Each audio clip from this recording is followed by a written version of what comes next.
जय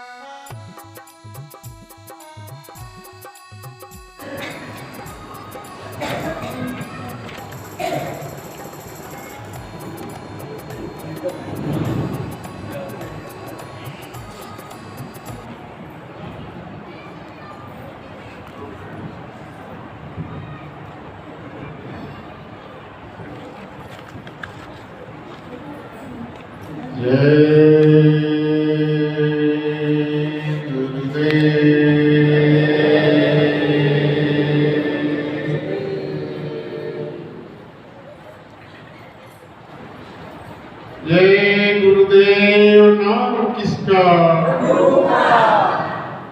प्रभु का प्यारा पावन पवित्र नाम। सर्वत्र विराजमान परम पूज्य परम संत आला फकीर स्वामी जी महाराज और मालिक की यादगार में इस तीर्थ पे उपस्थित आए सभी प्रेमी भाई बहन, आपके कदमों में सर रखकर सादर जय गुरुदेव।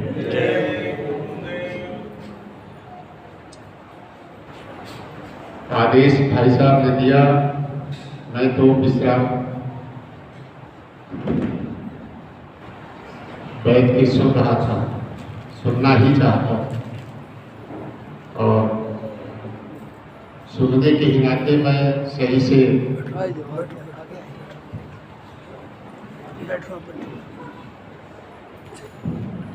सत्संग बड़ी ऊंची गति स्थिति होती है। वह तो किसी ऐसे साधु या संत के ही बस का है जो सत्संग कहे सुनाए सुने। अपने तो कोई चर्चा जो आप बैठे हैं इसकी कमी है थोड़ी सी, यही मुमकिन है जो गुरु महाराज के चरणों में बैठकर सीने बसीने हमने आपको सबने सुना। भाई बहनों, इतनी दया कृपा हम पर कुल मालिक ने किया है, उसका हम एहसास नहीं कर पाते। कभी एकांत में बैठ के चिंतन नहीं करते कि उस मालिक की कितनी कृपा हम पर मिली है, कितनी दया हमको मिली है। यदि उसका एक अंश 100,000 नहीं जो बड़ी इकाई होती होगी, उसका जरा भी हमें बोध होता, समझ होती, तो हमारी वह स्थिति नहीं होती जिस स्थिति में हम हैं। आप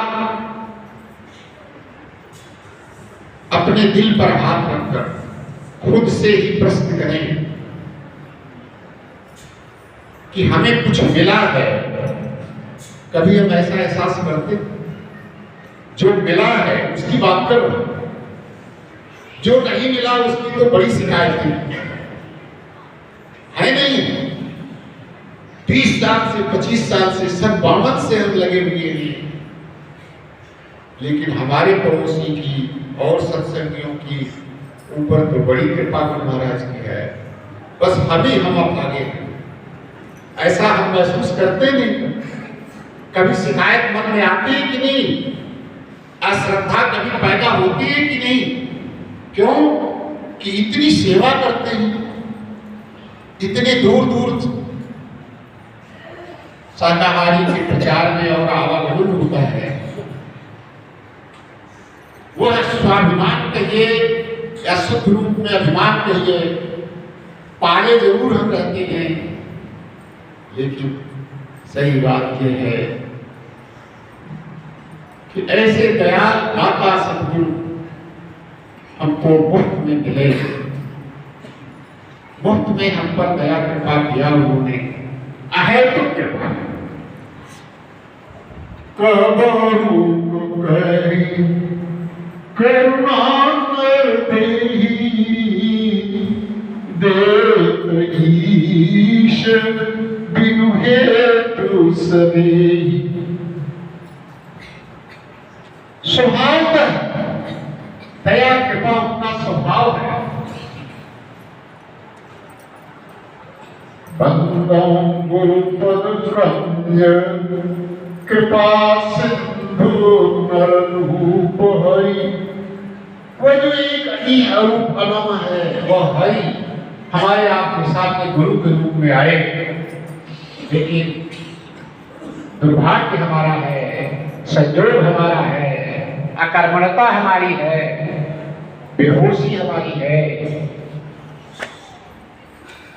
कि हमने उनकी पहचान जो करनी थी, जो काम उन्होंने हमें दिया था, जिस लालसा से उन्होंने हमारे ऊपर दया की बरसात की थी, जो अनुग्रह हमारे ऊपर हुई थी, उससे हम बेहोश, अभी भी बेहोश। पता नहीं इस जन्म में होश भी आएगा या अभी कितने जन्म लेने की हमारी इच्छा है, कितनी बार गर्भ के कष्ट को बर्दाश्त करने की हमारी मानसा है। उनकी दया तो मिल रही है, मिलती भी नहीं थी और आगे भी मिलेगी। सतगुरु परम दयाल रे कोई कर न जान। हम मालामाल हो सकते थे, हमको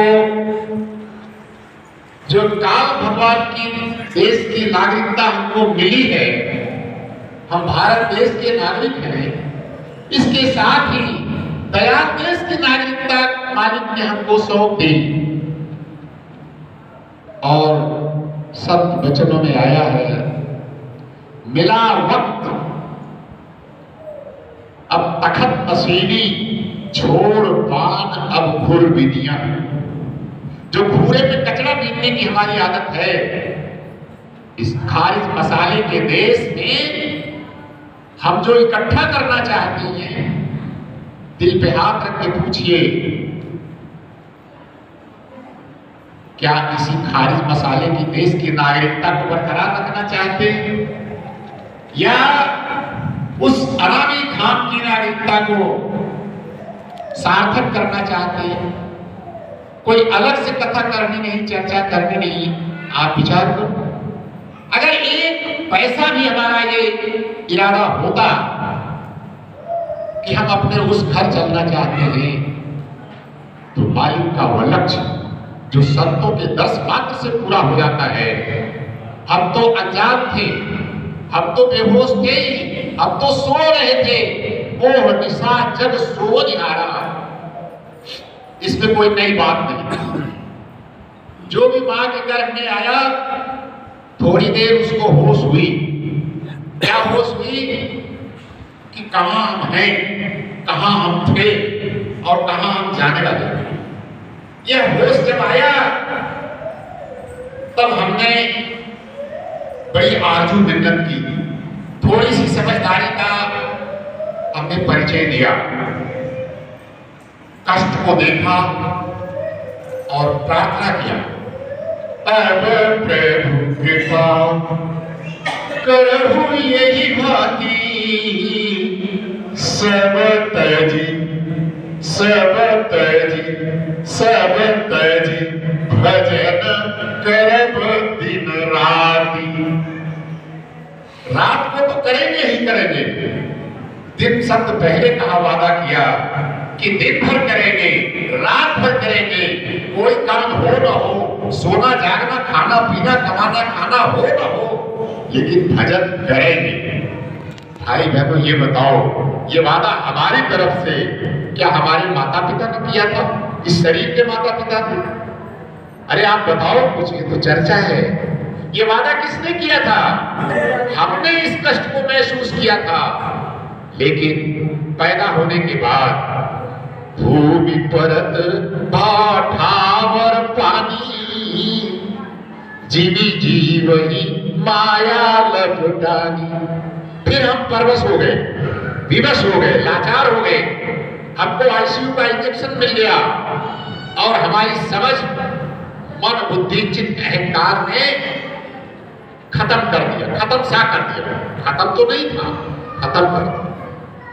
उस स्थिति से बचाने जगाने के लिए है बड़े ही दयालु मेरे स्वामी जी, है बड़े ही दयालु मेरे स्वामी जी, सारे रूहों पे अपनी नजर कर रहे। उन्होंने तो 84 लाख प्रकार के जो जीव हमारे इर्द गिर्द थे उन सब पर भी दया की बरसात की। ये देखा कि कौन किस लायक है, किसका हिसाब किताब थोड़ा सा, किसकी चाहत मनसा थोड़ा सा अपने घर चलने की है, किसमें थोड़ी सी लायकियत है, समझदारी है। और जो चयन का तरीका होता है, इलेक्शन और सिलेक्शन, उस प्रक्रिया से सारे जीवों पर नजर करके सारे का खाता खोल खोल करके एक एक को देखा और लगभग कितने करोड़ को गुरु महाराज ने ऐसे अनायास चयन कर लिया, बिना किसी परीक्षा के, बिना किसी इम्तिहान के। जैसे ये मान लीजिए कि हम तो परीक्षा दे के पास होते हैं, गुरु महाराज ने ये देखा कि जिसने परीक्षा का फॉर्म भरा है उसको भी पास कर दो, क्योंकि ये नालायक है, ये गैर समझदार है, ये बेहोशी में है, ये मोह में सो रहे हैं। फॉर्म भरने वालों को तो पास करते ही थे, जो प्रतिज्ञा पत्र भरते थे उनको ये दौलत दी जाती थी अकेले।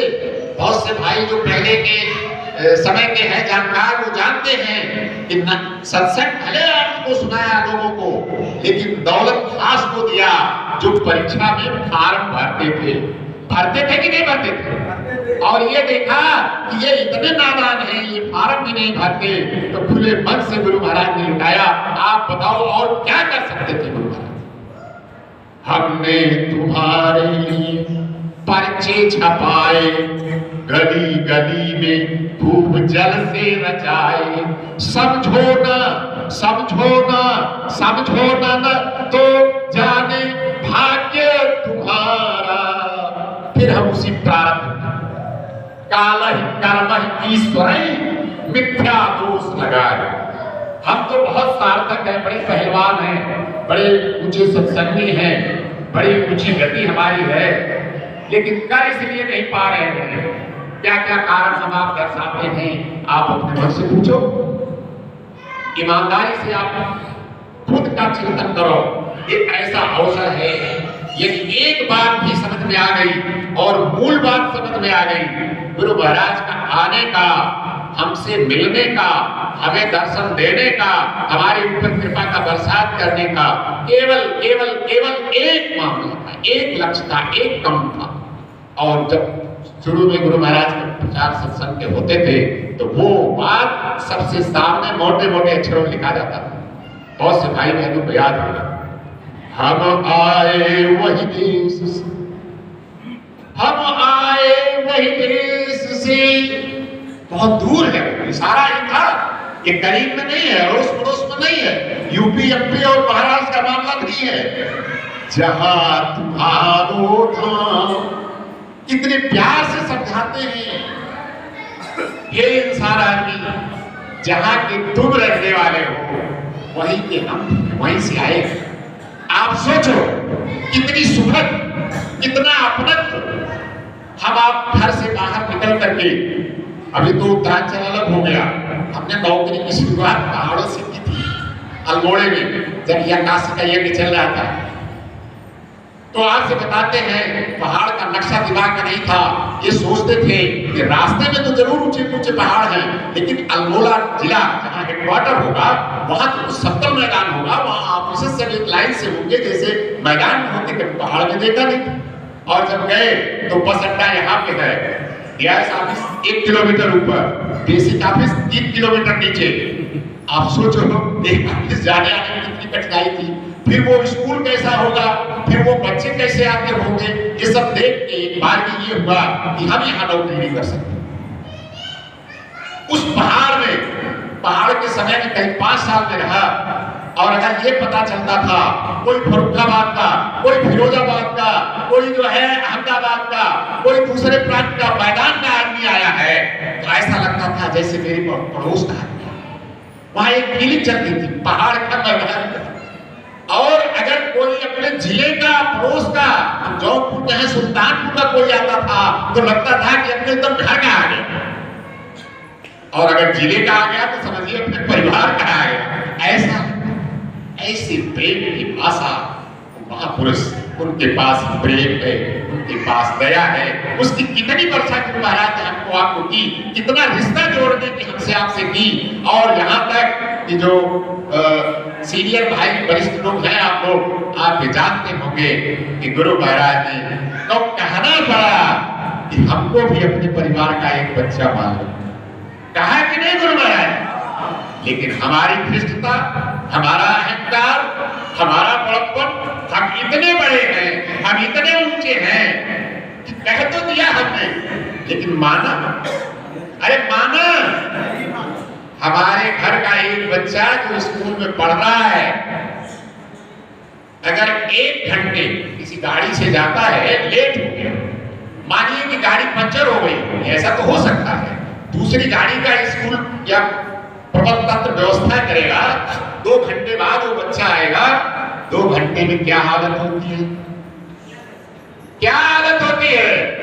अरे अपने आस पड़ोस गांव शहर में जितने हमारे संपर्क के हैं, और जो बड़े संपर्क में, अगर हमारा जिलाधिकारी से संपर्क है, अगर हमारा थाने वाले से संपर्क है, हर जगह की घंटी खटखटा देते हैं, कहीं कुछ ऐसा अनहोनी हो गई, होता है नहीं होता? और गुरु महाराज कितने दिनों से हमसे संयोग बस दूर हो गए, पर्दे में हो गए, क्या कभी थोड़ी सी आकुलता हुई, कभी व्याकुलता हुई? कहने के लिए हम बातें बना लेते हैं, जो हम शब्द बोलते हैं, प्रार्थना कहते हैं या आंसू गिरते हैं, वो अगर 100 पैसे नहीं तो 99.99% घड़ियालू आंसू होते थे। यहाँ कहने के बाद वो शब्द कई महीनों तक हमें घर जाकर के याद नहीं आता। वो स्थितियां किसी बिरले की होती है जिसको वो बात याद आती है, चुभती है, थोड़ी सी लगती है कि गुरु महाराज हमारे परिवार के सदस्य। यहाँ तक कहना पड़ा कि तुम तो हमको बनाओगे नहीं, तुम इतने नादान बनते हो या इतने होशियार हो। थी तो मैंने होशियारी, लेकिन गुरु नादानी समझते हैं। तो कहना पड़ा एक बच्चे को मुझे दे दो। ऐसा भी गुरु महाराज ने फूल करके कहा खुले मैदान से, और कितने परिवार के कितने लोगों ने एक बच्चे को गुरु महाराज के निवर्तन पर दिया।